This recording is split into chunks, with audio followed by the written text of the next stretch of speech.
बूढ़ा चल भाग यहाँ से, चल उठ, इस शहर की रानी यहाँ बैठेंगी, कहीं और जाकर ठूस ले।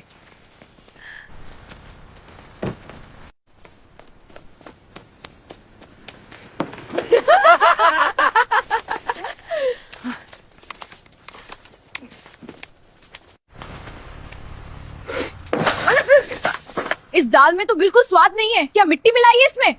माफ कर दीजिए मैडम जी, अगली बार ध्यान रखूंगा।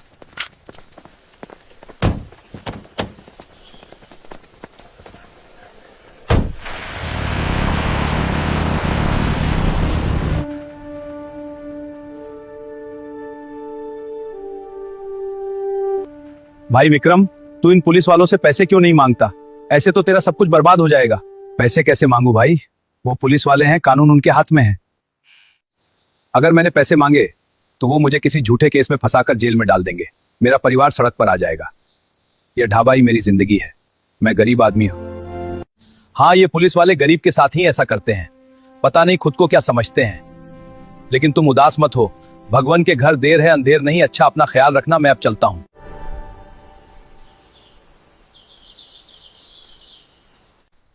नमस्ते अंकल जी। जी बेटा, कहो क्या चाहिए? खाना खाओगी? नहीं अंकल, मुझे खाना नहीं चाहिए, मैं काम की तलाश में हूँ। मैं बर्तन साफ कर सकती हूँ, लोगों को खाना परोस सकती हूँ। बेटा, ढाबे का काम बहुत मेहनत का होता है, दिन भर खड़े रहना पड़ता है, ग्राहकों की भीड़, धुआं, गर्मी, तुम ये सब कैसे कर पाओगी? तुम तो किसी अच्छे घर की लगती हो। अंकल, मेहनत से मुझे कोई डर नहीं लगता, और काम कोई भी छोटा या बड़ा नहीं होता। आप बस मुझे एक मौका दे देकर देखिए। ठीक है बेटा, तुम कल से काम पर आ जाना। वैसे तुम्हारा नाम क्या है? मेरा नाम काव्या है अंकल। उस दिन विक्रम प्रताप सिंह को बिल्कुल अंदाजा नहीं था कि उसने सिर्फ एक वेट्रेस को काम पर नहीं रखा है, बल्कि उस इंसान को अपने ढाबे में जगह दी है जो उसके और पूरे इलाके के सिर से इंस्पेक्टर भवानी का खौफ हमेशा के लिए खत्म करने वाली थी। अगली सुबह सूरज निकलने के साथ ही अन्नपूर्णा ढाबा में एक नई रौनक थी। काव्या समय से पहले ही काम पर आ गई थी। आते ही उसने सबसे पहले ढाबे की सफाई की, टेबलों को अच्छे से पोंछा और पानी के जग भरकर रख दिए। विक्रम प्रताप सिंह काउंटर से खड़े होकर उसे देख रहा था। उसे लगा जैसे ढाबे में कोई नई जान आ गई हो। जैसे जैसे दिन चढ़ा, ढाबे में ग्राहकों की भीड़ बढ़ने लगी। काव्या बिजली की तरह फुर्तीली थी। एक हाथ में रोटियों की टोकरी और दूसरे में दाल की कटोरी लिए वह हर टेबल पर पहुंच जाती और बोलती, भाई साहब, और रोटी लाऊं? बाबा जी, आपको पानी चाहिए? उसकी मीठी बोली और मुस्कुराते चेहरे ने कुछ ही घंटों में ढाबे के ग्राहकों का दिल जीत लिया। जो मजदूर दिन भर की थकान के बाद वहां खाना खाने आते थे, उन्हें काव्या के हाथों से खाना खाकर घर जैसा सुकून मिल रहा था। विक्रम प्रताप सिंह की आंखों में काव्या के लिए एक बाप जैसा प्यार झलकने लगा था। उसने मन ही मन सोचा, कितनी भली और संस्कारी बच्ची है, भगवान इसे हमेशा खुश रखे। सब कुछ बहुत अच्छा चल रहा था, लेकिन जैसे ही घड़ी की सुई दोपहर के 1:45, 1:45 पर पहुंची, विक्रम के चेहरे की चमक अचानक गायब हो गई। उसकी मुस्कान की जगह एक गहरे डर ने ले ली। उसने अपने हाथों को आपस में रगड़ना शुरू कर दिया, जो उसकी घबराहट की निशानी थी। काव्या काउंटर के पास से गुजरी तो उसने विक्रम का उतरा हुआ चेहरा देख लिया। वह रुकी और बहुत ही फिक्र के साथ बोली, क्या हुआ अंकल जी? आपकी तबीयत तो ठीक है, अचानक इतने परेशान क्यों लग रहे हैं? विक्रम ने एक गहरी सांस ली और बाहर सड़क की तरफ देखते हुए धीमी आवाज में कहा, बेटी, अब वो समय आ गया है जब इस ढाबे की शांति छिन जाएगी। वो लोग आने वाले हैं। काव्या ने अनजान बनते हुए पूछा, कौन लोग अंकल? इससे पहले कि विक्रम कुछ कह पाता, बाहर सड़क पर ब्रेक लगने की एक तेज और कर्कश आवाज आई। छी! ढाबे में बैठे हर इंसान की नजर बाहर की तरफ घूम गई। सड़क पर धूल उड़ाती हुई पुलिस की वही जीप आकर रुकी थी। ढाबे के अंदर जो हंसी मजाक चल रहा था वह एकदम से बंद हो गया, जैसे किसी ने टीवी का म्यूट बटन दबा दिया हो। खाना खा रहे लोगों के हाथ रुक गए। काव्या ने दरवाजे की तरफ देखा। जीप का दरवाजा खुला और भारी काले जूतों ने जमीन पर कदम रखा। वो इंस्पेक्टर भवानी थी। उसके पीछे उसके तीनों हट्ठा कट्ठा हवलदार थे, जिनकी बेल्ट ढीली थी और चाल में गुंडों जैसी अकड़ थी। भवानी ने अपनी आंखों से काला चश्मा उतारा और अपने डंडे को हाथ पर ठोकते हुए अंदर घुसी। उसकी नजर पूरे ढाबे पर घूमी। एक कोने की टेबल पर 2 कॉलेज के लड़के बैठे खाना खा रहे थे। भवानी के एक हवलदार ने पास जाकर डंडा मेज पर जोर से मारा। चल उठ यहां से, दिखाई नहीं देता मैडम, जी आ गई हैं। बेचारे लड़के डर के मारे अपना खाना वहीं छोड़कर भाग खड़े हुए। विक्रम प्रताप सिंह काउंटर से बाहर आ गया और हाथ जोड़कर उनके सामने खड़ा हो गया। नमस्ते मैडम जी। आइए बैठिए। विक्रम की आवाज डर से कांप रही थी। भवानी धम्म से कुर्सी पर बैठ गई। उसने अपने दोनों पैर सामने वाली कुर्सी पर फैला दिए और विक्रम को घूरते हुए बोली, ओ ये विक्रम, आज बहुत जोरों की भूख लगी है। सुबह से इन चोर उचक्कों के पीछे भाग भाग कर दिमाग खराब हो गया है। जा, जल्दी से मलाई कोफ्ता और तंदूरी रोटियां लेकर आ, और सुन, लस्सी में बर्फ ज्यादा होनी चाहिए। जी मैडम जी, अभी लाया। विक्रम जल्दी से पीछे रसोई की तरफ मुड़ा। उसने काव्या को देखा और धीरे से कहा, बेटी तुम पीछे ही रहना, मैं खुद उन्हें खाना दे आऊंगा। वो लोग ठीक नहीं है। लेकिन काव्या कहां रुकने वाली थी। उसकी आंखों में कोई डर नहीं था। वह बिल्कुल शांत थी। जैसे ही खाना तैयार हुआ, काव्या ने थाली उठाई और भवानी की टेबल की तरफ चल दी। विक्रम उसे रोकता रह गया। काव्या ने बिना किसी हिचकिचाहट के प्लेटें भवानी और उसके हवलदारों के सामने रख दी। भवानी ने तिरछी नजर से काव्या को देखा। अरे वाह विक्रम, ढाबे पर नई छोकरी रख ली, देखने में तो बड़ी तेज लगती है। भवानी ने एक भद्दी सी हंसी हंसते हुए कहा। उसके हवलदार भी ही करके हंसने लगे। काव्या ने उनकी बातों का कोई जवाब नहीं दिया। उसने बस इतना कहा, मैडम, अगर कुछ और चाहिए हो तो बता दीजिएगा। उसकी आवाज में इतनी सख्ती और आत्मविश्वास था कि भवानी की हंसी एक सेकंड के लिए रुक गई। उसे अजीब लगा कि इस मामूली सी वेट्रेस की आवाज में कोई कांपन क्यों नहीं है। भवानी और उसके आदमी जानवरों की तरह खाना खाने लगे। खाते हुए वे जोर जोर से गालियां बक रहे थे और आसपास बैठे ग्राहकों को घूर घूर कर डरा रहे थे। ढाबे का माहौल एकदम घुटन भरा हो गया था। विक्रम बस यही मना रहा था कि ये लोग जल्दी खाएं और यहां से जाएं। आधे घंटे बाद भवानी ने डकार ली। उसने पास रखे जग से पानी पिया और बचा हुआ पानी वहीं फर्श पर फेंक दिया। फिर वह अपनी कुर्सी से उठी। उसके तीनों हवलदार भी उठ खड़े हुए। विक्रम ने राहत की सांस ली कि चलो, आज का दिन भी निकल गया। भवानी बेल्ट ठीक करते हुए दरवाजे की तरफ बढ़ने लगी। हर रोज की तरह पैसे देने का तो कोई सवाल ही नहीं था। वे ढाबे के दरवाजे से बस बाहर निकलने ही वाले थे कि अचानक पीछे से एक बहुत ही साफ और तेज आवाज आई, रुकिए। पूरे ढाबे में सन्नाटा छा गया। जो जहां था वहीं रुक गया। विक्रम प्रताप सिंह का दिल तो जैसे धड़कना ही भूल गया। यह आवाज काव्या की थी। भवानी के कदम दरवाजे पर ही रुक गए। उसने धीरे से पीछे मुड़कर देखा। काव्या एक हाथ में एक छोटा सा कागज बिल लिए ठीक भवानी के सामने खड़ी थी। उसकी आंखों में भवानी की आंखों से सीधा संपर्क था, बिना पलक झपकाए। क्या बोला तूने?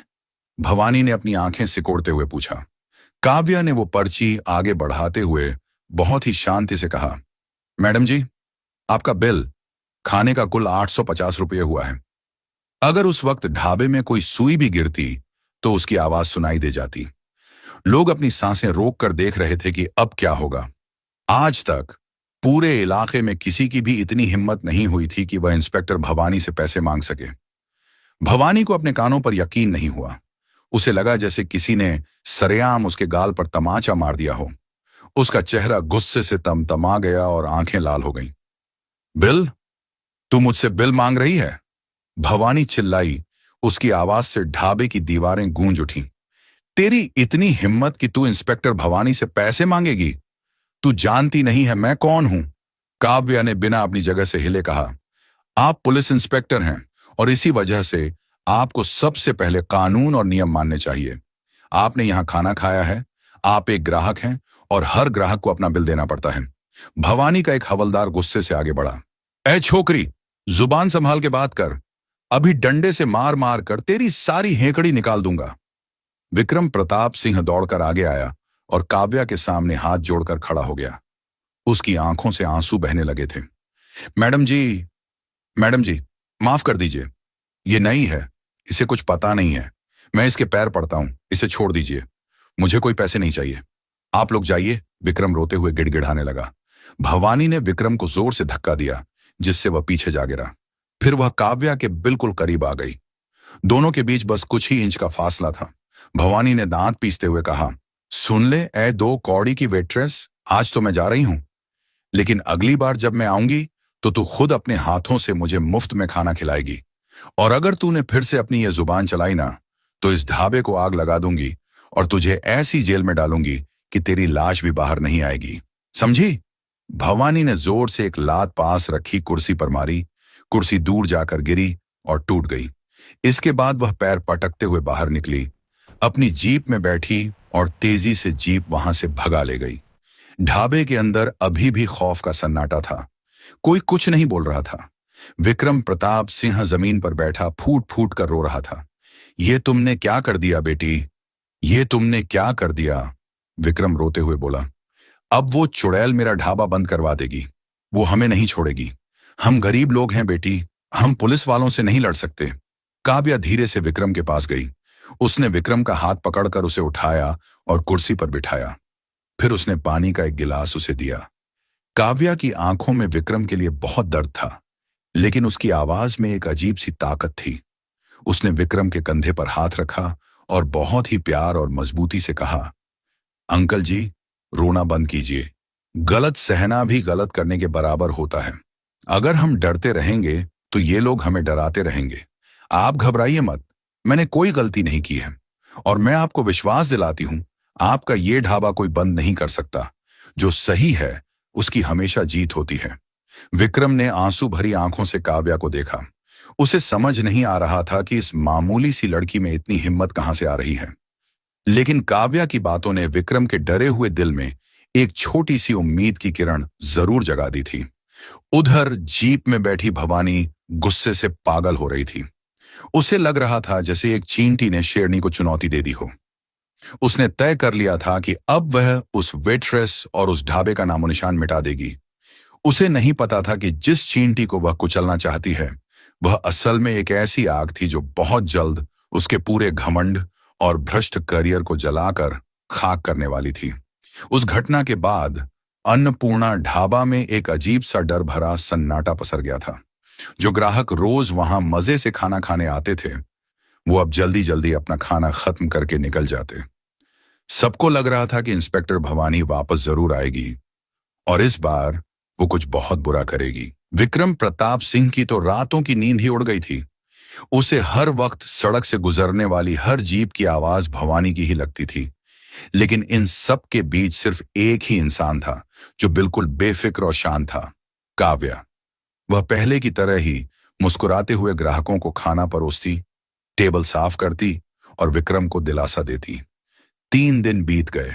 विक्रम को लगा शायद भवानी मामले को भूल गई है, लेकिन भ्रष्ट और घमंडी लोग इतनी जल्दी अपनी बेइज्जती कहां भूलते हैं। चौथे दिन दोपहर के करीब 2 बज रहे थे। ढाबे में अच्छी खासी भीड़ थी। विक्रम काउंटर पर बैठा हिसाब मिला रहा था। काव्या ग्राहकों को खाना दे रही थी। तभी अचानक बाहर सड़क पर 2-3 गाड़ियों के एक साथ रुकने की तेज आवाज आई। ढाबे में बैठे लोगों की नजरें खिड़कियों की तरफ घूम गईं। विक्रम का दिल धक से रह गया। सामने सिर्फ एक जीप नहीं थी, बल्कि पुलिस की 2 गाड़ियां खड़ी थीं और उनसे उतरी इंस्पेक्टर भवानी। लेकिन आज वह अकेली नहीं थी। उसके साथ उसके 3 हवलदारों के अलावा थाने के कुछ और पुलिस वाले भी थे। भवानी के हाथ में इस बार डंडा नहीं, बल्कि एक हंटर था। भवानी ने ढाबे के बाहर लटके हुए अन्नपूर्णा ढाबा के बोर्ड को देखा और एक गंदी सी मुस्कान के साथ अंदर कदम रखा। ढाबे के अंदर का माहौल एकदम से जम गया। लोग डर के मारे अपनी कुर्सियों से थोड़ा पीछे खिसक गए। भवानी की आवाज बिजली की तरह कड़की, विक्रम! विक्रम कांपते पैरों से आगे आया। उसके हाथ अपने आप जुड़ गए। जी मैडम जी, भवानी ने घूरते हुए कहा। बहुत चल रहा है तेरा ये ढाबा, है ना? आज देखते हैं ये कैसे चलता है। फिर उसने जोर से चिल्लाकर कहा, ए लड़की, कहां मर गई वो वेट्रेस? काव्या रसोई से बाहर आई। उसने अपने हाथ तौलिए से पोंछे और बिल्कुल सीधे खड़ी हो गई। उसकी आंखों में न तो कोई घबराहट थी और न ही भवानी का कोई खौफ। काव्या ने शांत आवाज में कहा, मैं यही हूं मैडम। भवानी काव्या के पास गई और उसे सिर से पैर तक देखा। बड़ी हेकड़ी थी ना तेरे अंदर उस दिन, आज तेरी वो हेकड़ी निकालने ही आई हूं मैं। चल खाना लगा। आज मैं और मेरे सारे स्टाफ का खाना फ्री में होगा, और अगर खाने में एक भी कमी निकली तो आज मैं इस ढाबे को सील कर दूंगी। विक्रम के पैरों तले जमीन खिसक गई। मैडम जी, रहम कीजिए, हम गरीब लोग हैं। चुप कर बुड्ढे, एक हवलदार ने विक्रम को जोर से धक्का दिया। काव्या ने विक्रम को सहारा दिया और फिर पीछे रसोई की तरफ चली गई। थोड़ी देर में उसने बहुत सारा खाना टेबल पर लगा दिया। भवानी और उसके आदमी मजे से खाने लगे, लेकिन भवानी का मकसद सिर्फ खाना नहीं था, उसे तो तमाशा करना था। उसने जानबूझकर एक कटोरी दाल नीचे गिरा दी। ये क्या बकवास है, इसमें तो कीड़ा है, ये सड़ा हुआ खाना खिलाता है तू लोगों को। भवानी चिल्लाई। मैडम जी ऐसा मत कहिए, मैं तो रोज ताजा खाना। बकवास बंद कर। भवानी ने पास रखी पानी की बोतल काव्या की तरफ फेंकी, जो काव्या के कंधे के पास से निकल गई। तेरी इस लड़की की वजह से आज तेरा ढाबा बंद होगा।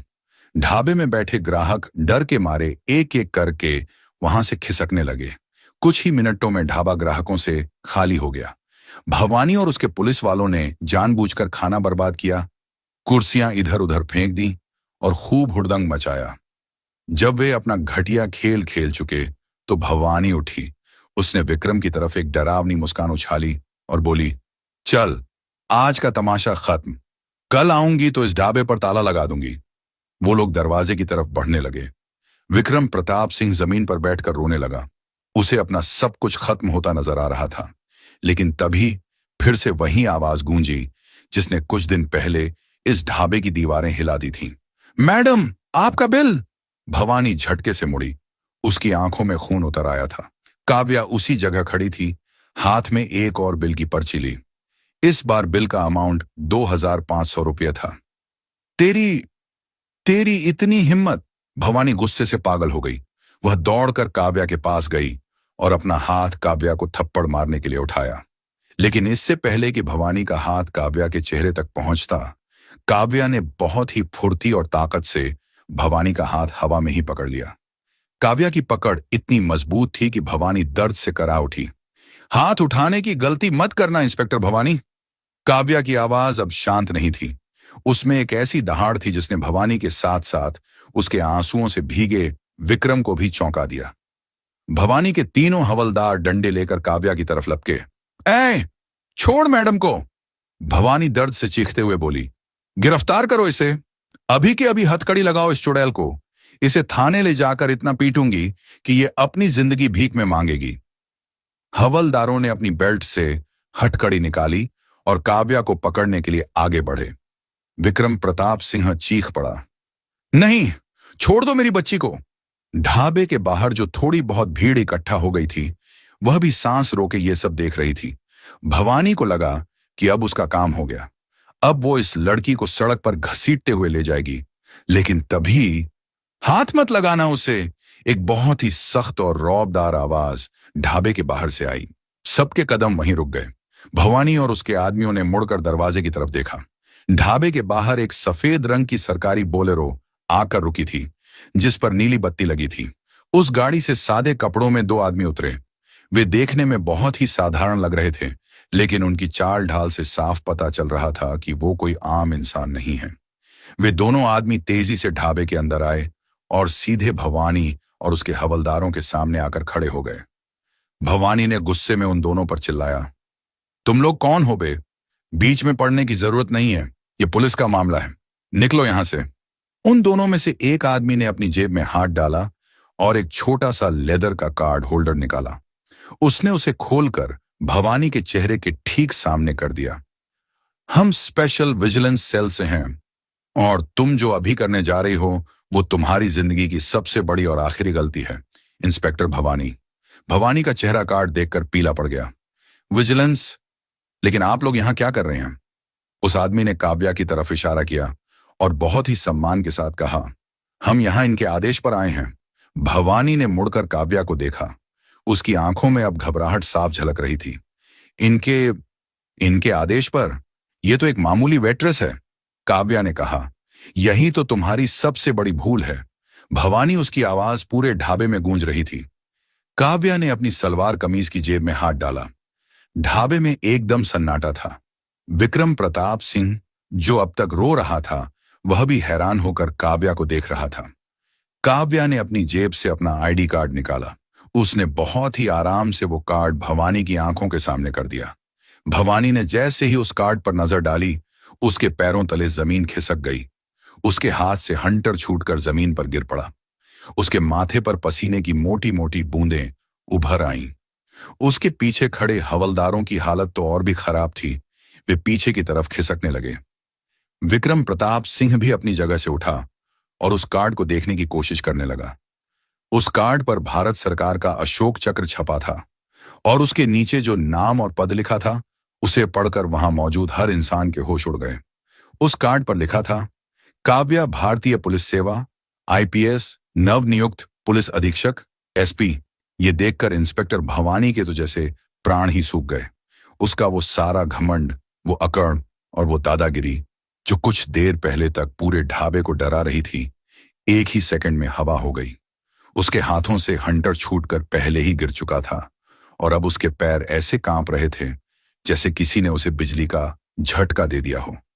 पीछे खड़े तीनों हवलदारों की हालत तो और भी खराब थी। उन्हें समझ नहीं आ रहा था कि वो जमीन फाड़कर अंदर घुस जाएं या वहां से भाग जाएं, लेकिन भागते भी कहां। विजिलेंस के अधिकारी दरवाजा रोक कर खड़े थे। मैं मैडम सर। भवानी के मुंह से शब्द ही नहीं निकल रहे थे। उसकी लाल आंखें अब डर से सफेद पड़ चुकी थीं। काव्या ने अपना कार्ड वापस जेब में रखा। अब उसकी आवाज में एक वेट्रेस की शांति नहीं, बल्कि एक तेज तर्रार पुलिस अफसर की कड़क थी।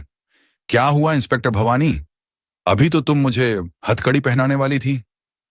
लगाओ हथकड़ी, मैं तो तुम्हारे सामने खड़ी हूं, काव्या ने सीधे भवानी की आंखों में देखते हुए कहा।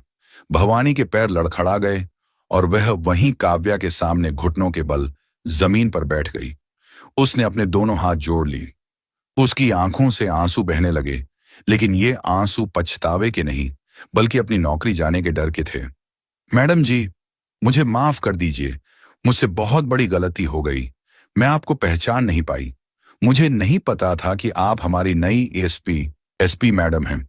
मेरे बाल बच्चे हैं मैडम जी, मुझ पर रहम खाइए, मेरी नौकरी मत खाइए। भवानी रोते हुए गिड़गिड़ाने लगी।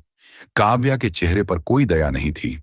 उसने भवानी को पीछे हटने का इशारा किया और बहुत ही सख्त आवाज में कहा, तुम रो रही हो भवानी?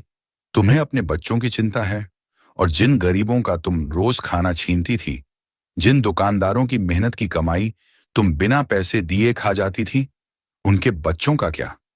क्या उन्हें भूख नहीं लगती? क्या उनका परिवार नहीं है? काव्या ने पूरे ढाबे की तरफ देखते हुए कहना शुरू किया। मुझे जब इस जिले की जिम्मेदारी मिली तो मुझे सबसे ज्यादा शिकायतें तुम्हारे ही इलाके से मिल रही थी। लोग कहते थे कि यहां एक ऐसी इंस्पेक्टर है जो गुंडा टैक्स वसूलती है, मुफ्त का खाना खाती है और गरीबों को मारती है। मुझे यकीन नहीं हुआ कि वर्दी पहनने वाला कोई इंसान इतना गिर सकता है। इसीलिए मैंने फैसला किया कि मैं खुद सच देखूंगी। काव्या विक्रम प्रताप सिंह की तरफ मुड़ी, जो अभी भी हैरानी और आंसुओं के बीच खड़ा था। ये विक्रम अंकल जैसे लोग दिन रात आग के सामने खड़े होकर मेहनत करते हैं ताकि 2 पैसे कमा सकें, और तुम जैसी पुलिस वाली उनकी कमाई पर डाका डालती हो। पुलिस की वर्दी लोगों की रक्षा करने के लिए होती है भवानी, लोगों को डराने और लूटने के लिए नहीं। तुमने इस वर्दी को गंदा किया है। काव्या ने विजिलेंस अधिकारियों की तरफ देखा। ऑफिसर, इन चारों को गिरफ्तार करो और इन पर सिर्फ भ्रष्टाचार का नहीं, बल्कि आम जनता को धमकाने और सरकारी वर्दी का गलत इस्तेमाल करने का केस भी दर्ज करो। मैं खुद सुनिश्चित करूंगी कि ये कभी दोबारा पुलिस की वर्दी ना पहन सकें। जी मैडम। अधिकारियों ने तुरंत भवानी और उसके तीनों हवलदारों को हथकड़ी पहना दी। जब भवानी को हथकड़ी लगी तो ढाबे के बाहर खड़ी भीड़, जो अब काफी बड़ी हो चुकी थी, खुशी से चिल्ला उठी। लोगों ने तालियां बजानी शुरू कर दी। सालों से जिस भवानी का खौफ पूरे इलाके में था, आज वह अपना सिर झुकाए रोते हुए पुलिस की गाड़ी में बैठ रही थी। गाड़ियां वहां से निकल गईं। ढाबे में अब सिर्फ काव्या, विक्रम प्रताप सिंह और कुछ ग्राहक बचे थे। विक्रम प्रताप सिंह के लिए यह सब किसी चमत्कार से कम नहीं था। वो धीरे धीरे काव्या के पास आया। उसकी आंखों से आंसुओं की धार बह रही थी। वो इतना भावुक हो गया था कि उसने काव्या के पैर छूने के लिए अपने हाथ आगे बढ़ा दिए। अरे अंकल जी, ये क्या कर रहे हैं आप? काव्या ने तुरंत पीछे हटकर विक्रम के दोनों हाथ पकड़ लिए। मैडम जी, मुझे माफ कर दीजिए। विक्रम फूट फूट कर रोने लगा। मैंने आपसे झूठे बर्तन उठवाए, आपसे लोगों को खाना परोसने को कहा। मुझे क्या पता था कि आप इतने बड़े ओहदे वाली अफसर हैं। मैंने बहुत बड़ा पाप कर दिया मैडम जी। काव्या मुस्कुराई। उसकी आंखों में भी नमी आ गई थी। उसने बहुत प्यार से विक्रम के कंधे पर हाथ रखा और कहा, अंकल जी, काम कोई छोटा या बड़ा नहीं होता। मैंने कोई पाप नहीं किया और ना ही आपने। आपने तो मुझे एक बेटी की तरह रखा। जब मुझे काम की जरूरत थी तो आपने बिना कुछ सोचे मुझे सहारा दिया। असली इज्जत तो आप जैसे मेहनती लोगों की होनी चाहिए। काव्या ने अपनी जेब से कुछ पैसे निकाले और विक्रम के हाथ में रखते हुए कहा, और ये रहे मेरे उन दिनों के खाने के पैसे जो मैंने यहां खाया है। अन्नपूर्णा ढाबे का खाना मैं कभी नहीं भूलूंगी। विक्रम ने हाथ जोड़ लिए। नहीं बेटी, अब तुम मुझे शर्मिंदा मत करो। ये ढाबा हमेशा तुम्हारा रहेगा।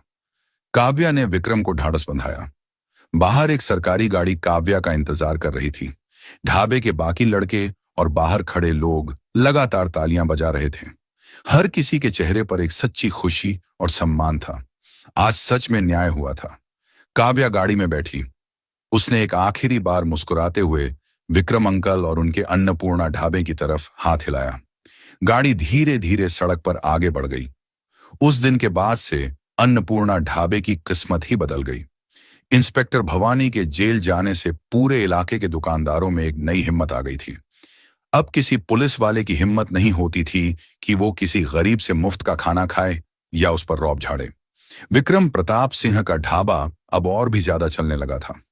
लोग दूर दूर से वहां खाना खाने आते थे, सिर्फ खाने के स्वाद के लिए नहीं, बल्कि उस आईपीएस वेट्रेस की कहानी सुनने के लिए, जिसने एक ही दिन में पूरे शहर का माहौल बदल दिया था। विक्रम जब भी किसी को वो कहानी सुनाता तो उसकी छाती गर्व से चौड़ी हो जाती और आंखों में एक ही बात चमकती, सच्चाई कभी हारती नहीं, बस उसे एक निडर आवाज की जरूरत होती है। तू जो भी कर रही है सोच समझ कर कर। यहाँ के लोग अच्छे नहीं हैं। सर, कल का छोड़िए, आज का दीजिए। किचन में जाओ। तू कंज्यूमर कोर्ट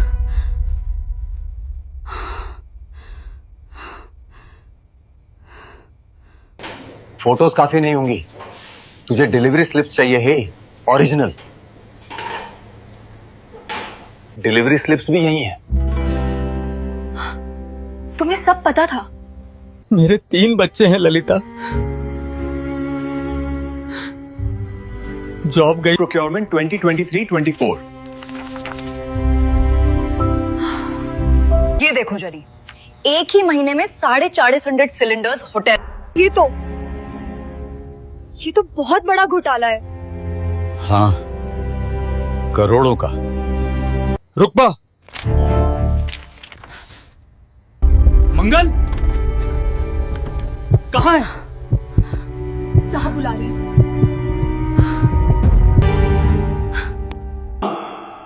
कहां से? ललिता, पास की कॉलोनी से जुसागर। शांति नगर। हमारी एजेंसी उधर है। दिनेश वाह, इसे अच्छा काम दो, मेहनती लग रही है। जी सर। आंख में आंख डालकर झूठ। बिल्कुल।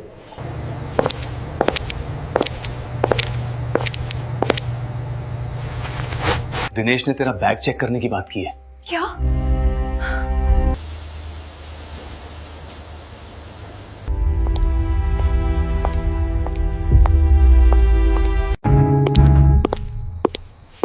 भी गई थी। आज से है। बैग खोलो। फोन? घर छोड़ आई थी मैं। पैसे चोरी हो जाते हैं यहाँ। हरिओम जी बुला रहे हैं। अभी काम तो हो गया। बस 2 मिनट। अभी नहीं हो सकता वर।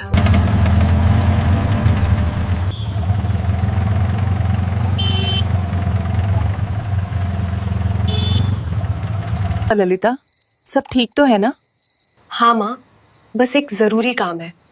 क्या काम? कंज्यूमर फोरम में कंप्लेंट फाइल करनी है।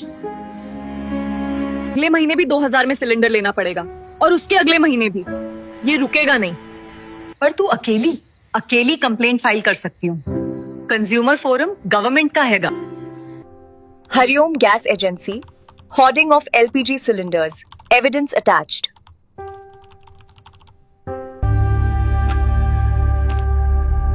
नहीं होगी। अभी कंज्यूमर फोरम जा रही हूँ। Consumer forum? सेठ जी के लॉयर हर फोरम में हैं। हर फोरम में? डिस्ट्रिक्ट कंज्यूमर फोरम में भी? मैं जा रही हूँ।